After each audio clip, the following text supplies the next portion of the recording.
যদি সুযোগ করোনা আসে আল্লাহর কাছে তোমার বিরুদ্ধে অভিযোগ করবে, তাহলে সমস্যা কি?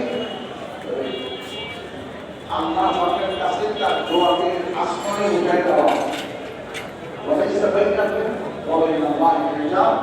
ওই মজলুমের দোয়া করে আল্লাহ তাআলা কবুল করার ক্ষমতা থাকে।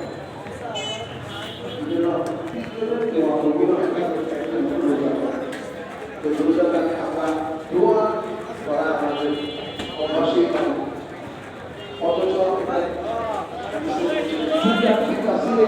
আল্লাহ বল এই জন্য দোয়া নিয়ে দোয়া কবুলের সময়, যেমন মাগরিবের আমরা ইফতার করি, ইফতারের আগে, নামাজের পরে, তারাবির পরে, তারাবির নামাজ যারা পড়তেছি আলহামদুলিল্লাহ নিয়ত রাখি যে শেষ দিন পর্যন্ত পড়ব না।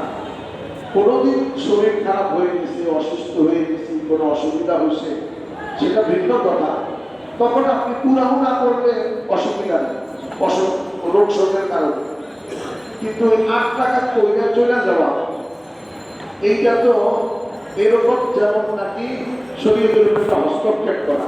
প্রত্যেকে শুনছি যে তারাবির নামাজ 8 টাকা, সব মজা লাগে, জানি শরীয়তের সব মিষ্টি খাওয়া সুন্নত, পেট ভরে খাওয়ার যদি কোনো হাদিস থাকে, খাওয়ার পরে ঘুমাইবার যে হাদিস, আইলুলার হাদিস, এগুলো সব খুব মজা লাগে। এইটার বিরুদ্ধে কিছু থাকলে তখন তর্ক করতে হবে। আর ওই 8 টাকার যে সুবিধা, এই সুবিধার দরকারকে আপনারা তো আল্লাহ পুরা সুবিধা দিচ্ছে, অসুবিধা থাকলে জনগণকে পুরাই করে, কিন্তু এখানে তর্ক করার দরকার নাই। রাসূল সাল্লাল্লাহু আলাইহি ওয়াসাল্লামের জামানাতেও 20 টাকা করা হয়েছে এবং পরবর্তীতে হযরত ওমর রাদিয়াল্লাহু তাআলা আনহু ও সাহাবাদের ঐক্যমত সৃষ্টি হয়েছে, যেটা শরীয়তের একটা দলিল, সেটা হলো 20 টাকা। যারা 8 টাকা বলে সেই নামাজটা হাদিসে যেটা আসছে, সেখানে হাদিসের মধ্যে আম্মা জান আয়েশা বলছেন রমজানে ও রমজানের বাহিরে এই শব্দ ব্যবহার করছে। 8 টাকা করতেন কিয়ামুল লাইল রাতের বেলা। তো কিয়ামুল লাইল তো তাহাজ্জুদ, সেটা তো তারাবি না। তারাবি কি রমজানের বাইরে হয়? রমজানের বাইরে তো তারাবি করতে হবে সারা বছর। এই জন্য 20 টাকার তারাবি করবো, সারা বছর করবো, সারা মাস করবো। এবং 20 টাকার তারাবি সবচেয়ে বড় নেকি হলো যে তারাবি পড়ে ঈমান ইহতিসাবের সাথে, যে সমস্ত আমলের দ্বারা অতীতের গুনাহ মাফ হয়ে যায়, তার মধ্যে তারাবি একটা আমল যার দ্বারা অতীতের সব গুনাহ মাফ হয়ে যায়। একদম স্পষ্ট, মানে যে রমজান মাসে দাঁড়াইলো মানে তারাবি না, তফসিল হলো তারাবি।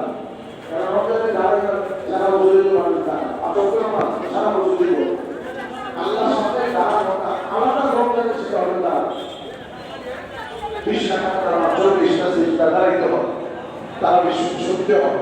বলছে যে ঈমান ইহতিসাবের সাথে তারাবি করবে, গুফিরা লাহু মা তাকাদ্দামা মিন যামবি, তার অতীতের সব গুনাহ মাফ করে দেওয়া। আল্লাহ পাক আমাকে আপনাকে তারাবির নামাজ পড়া, রোজা আদবের সাথে রাখা আরেকটা জিনিস খুব জরুরি। এই যে বাচ্চাকে নিয়ে আসছে, এইরকম আমাদের বাচ্চাদেরকে নামাজে, রোজায়, তেলাওয়াতে এদেরকে শরীক করে। আপনি তার ইংরেজি শিখাইলেন, তাকে ডাক্তার বানাইলেন, তাকে দোকানের মালিক বানাইলেন, ব্যবসার মালিক বানাইলেন, অনেক ভালো কথা। আল্লাহ আমাদের সুযোগ দিচ্ছে বানাই, কিন্তু আখেরাতে আপনার ওই কাজে আসলে না। যদি আপনি বলে সে দোকান থেকে রাখা খাওয়া